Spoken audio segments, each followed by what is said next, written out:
les boulevards animés de Boulogne-Billancourt, banlieue chic de Paris où les immeubles modernes, côtoyant les souvenirs des années 1960, ont vu naître un enfant destiné à porter un nom illustre.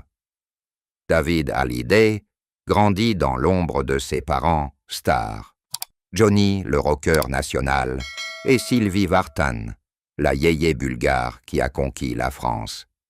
Dès ses premiers pas, il est immergé dans un monde de flash et de tournées, des nuits passées en coulisses des concerts, où le bruit des guitares électriques berce son sommeil. Sa mère, attentive, l'initie à la musique bulgare traditionnelle, tandis que son père, distant mais charismatique, lui offre sa première guitare à 8 ans.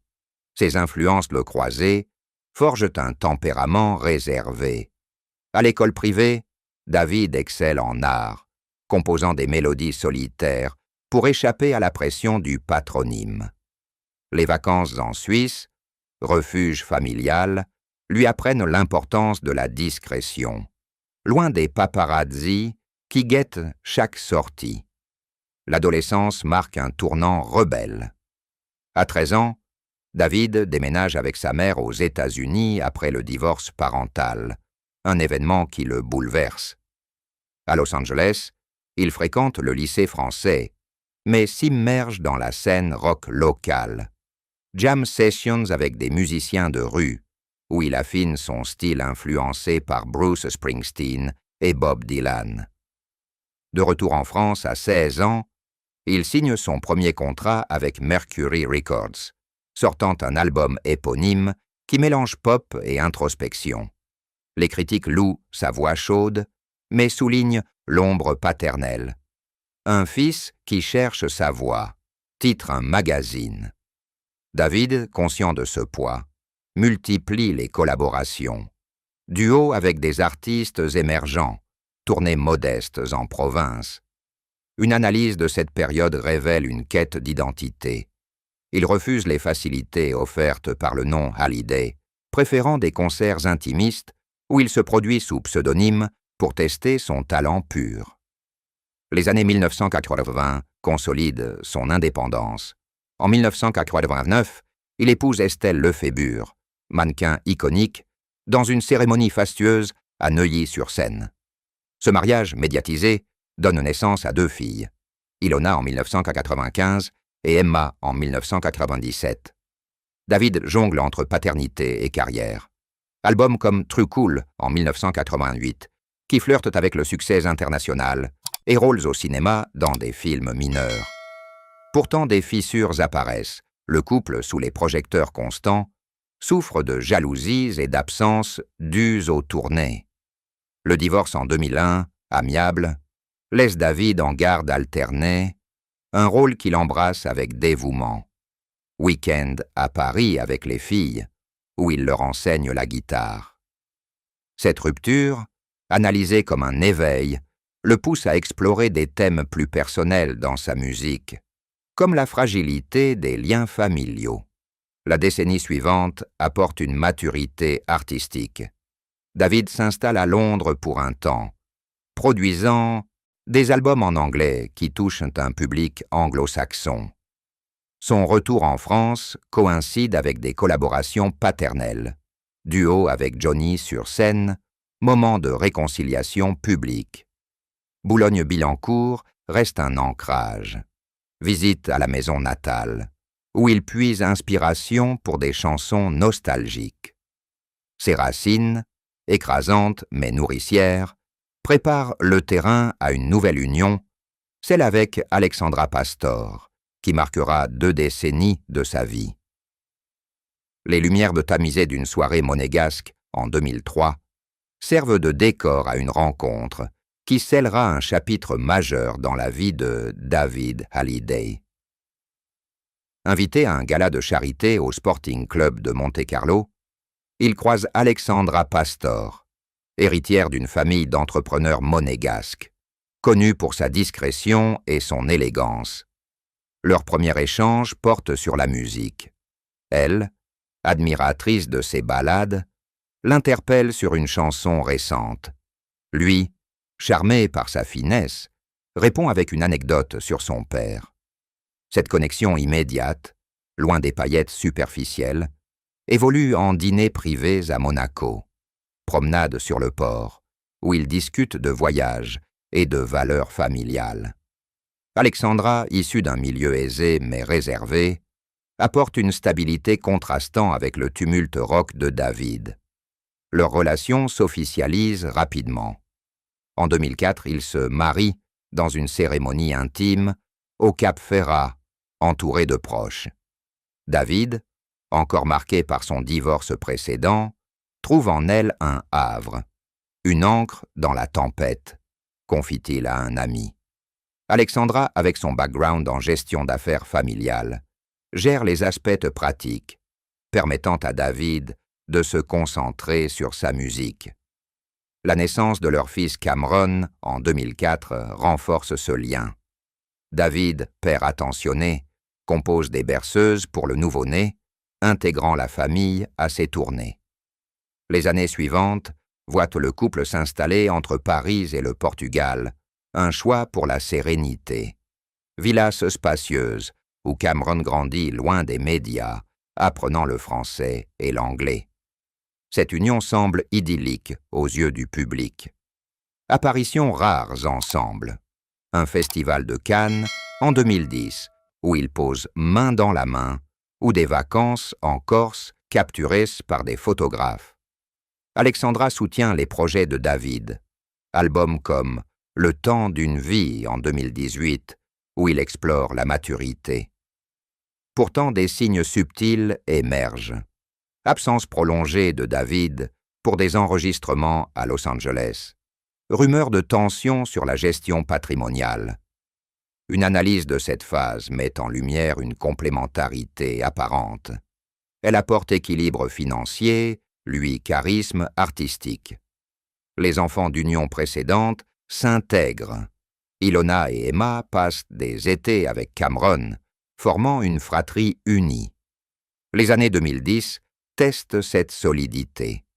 La mort de Johnny en 2017 bouleverse David, qui se réfugie dans la musique pour un album hommage.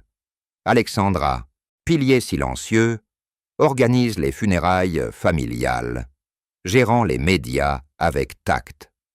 Leur vie commune, rythmée par des voyages en yacht sur la Méditerranée, masque cependant des frictions croissantes, divergences sur l'éducation de Cameron, qui montre un intérêt pour la course automobile, passion paternelle. Cette rencontre, initialement fortuite, évolue en un partenariat complexe, où l'amour se conjugue à la résilience, mais où les ombres s'allongent progressivement. Les plages ensoleillées du Portugal, refuge choisi par le couple en 2012 pour élever Cameron loin du tumulte parisien, deviennent le théâtre discret de tensions naissantes.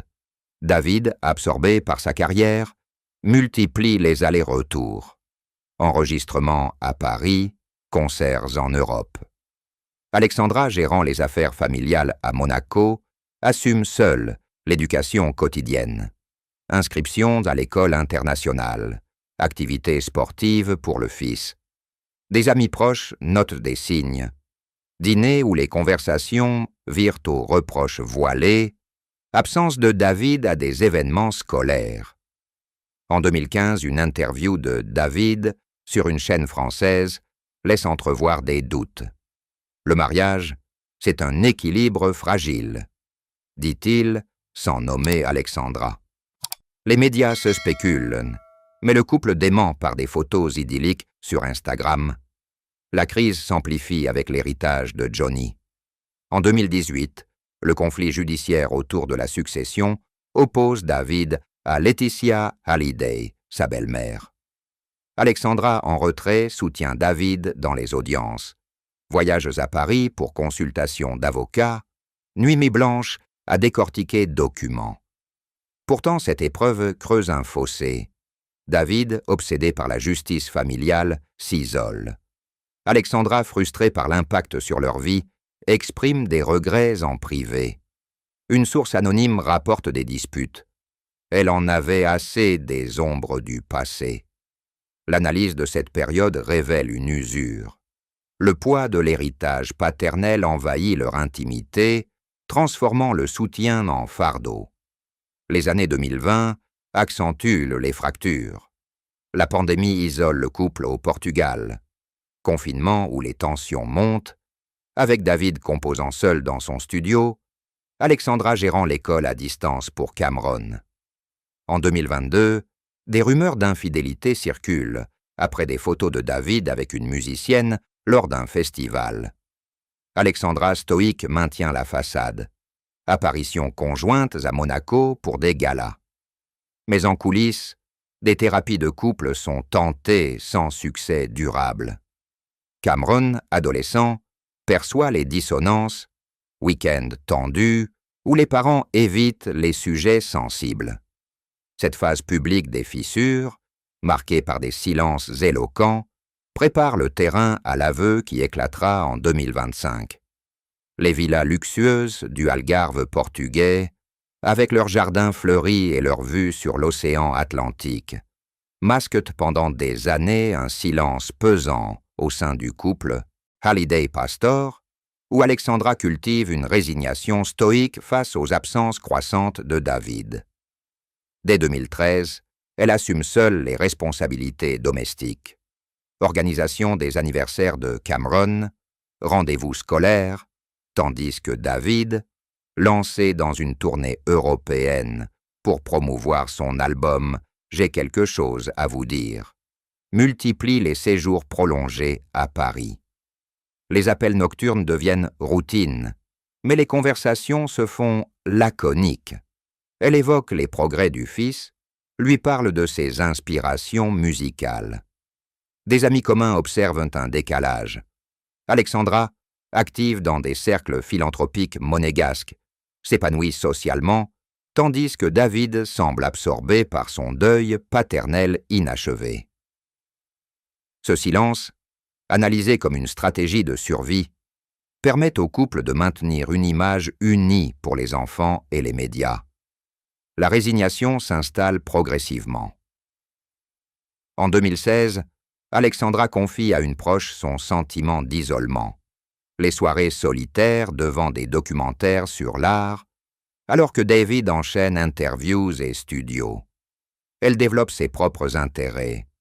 Engagement dans des associations pour l'environnement marin, voyages d'affaires à Monaco où elle gère l'héritage familial. David, de son côté, intègre ses absences dans ses chansons, avec des textes plus introspectifs sur la solitude. Le couple tente des escapades pour raviver la flamme. Week-end à Ibiza en 2018. Mais les discussions tournent souvent autour des enfants ou des affaires, évitant les sujets profonds. Une évaluation de cette période met en lumière une dynamique inégale. Alexandra sacrifie son épanouissement pour préserver l'harmonie, tandis que David, conscient mais débordé, reporte les confrontations. Les années pandémiques exacerbent cette résignation. Confiné en 2020, les tensions éclatent en disputes feutrées. David, frustré par l'annulation de concerts, se replie sur sa musique. Alexandra, gérant l'école en ligne pour Cameron, exprime son épuisement. Ils optent pour une thérapie virtuelle où émergent des griefs accumulés. Elle reproche son absorption professionnelle, il évoque la pression de l'héritage. Post-confinement, en 2022, Alexandra s'investit davantage dans des projets personnels, collaboration avec des artistes monégasques pour des expositions, ce qui lui offre un espace d'autonomie. David, reconnaissant, tente des gestes, surprise comme un voyage en Grèce en 2023. Pourtant, le silence persiste sur les failles profondes, comme si une résignation mutuelle avait pris le pas sur la passion initiale. Cette phase, marquée par une endurance stoïque, culmine dans l'aveu qui libérera les mots longtemps retenus. L'automne 2025 marque un tournant décisif lorsqu'Alexandra Pastor, lors d'un entretien discret dans un café monégasque surplombant la mer, brisent enfin le silence sur les tourments de leur mariage, admettant que ces 22 années ont été un cauchemar caché derrière une façade parfaite. Assise face à l'intervieweur, elle décrit les débuts idylliques, la rencontre en 2003, l'attraction immédiate pour l'artiste sensible qu'était David. Mais rapidement, les ombres s'allongent. J'ai cru en un partenariat égal, mais la réalité était une solitude déguisée, confie-t-elle, évoquant les nuits solitaires au Portugal, pendant que David poursuivait sa carrière. L'héritage de Johnny, omniprésent, a exacerbé les tensions. Dispute sur l'éducation de Cameron, influencée par les valeurs rock du père, contre la stabilité monégasque qu'elle prônait. L'aveu se déploie en détails poignants. Alexandra révèle des épisodes de crise. En 2017, lors de la succession Hallyday, elle a soutenu David dans les batailles judiciaires, mais s'est sentie reléguée au rôle de spectatrice. C'était comme vivre dans l'ombre d'un fantôme, dit-elle, soulignant comment le deuil paternel a envahi leur intimité. Les infidélités présumées de David, niées publiquement mais source de doute, ont érodé la confiance. Thérapies avortées, promesses non tenues. Cameron, adolescent, a été témoin de ces fractures. Week-end tendu, où les parents masquaient leur malaise. Alexandra admet avoir résigné pour le bien de l'enfant, sacrifiant son bonheur. Le cauchemar était cette illusion maintenue pour les apparences. Une analyse de cet aveu révèle une catharsis. Libérée, elle parle de projets personnels, comme une fondation pour l'éducation artistique, marquant un nouveau chapitre. Les répercussions immédiates sont vives. David, contacté, répond par un communiqué laconique. « Je respecte sa vérité même si elle diffère de la mienne. » Les enfants réagissent avec mesure. Ilona et Emma, issus du premier mariage, expriment leur soutien sur les réseaux. Cameron reste silencieux, protégé par sa mère. Cet aveu bouleverse l'image publique du couple. Médias français dissectent les signes passés, comme des absences conjointes à des événements. Alexandra Sereine conclut « Admettre la vérité est le premier pas vers la liberté ».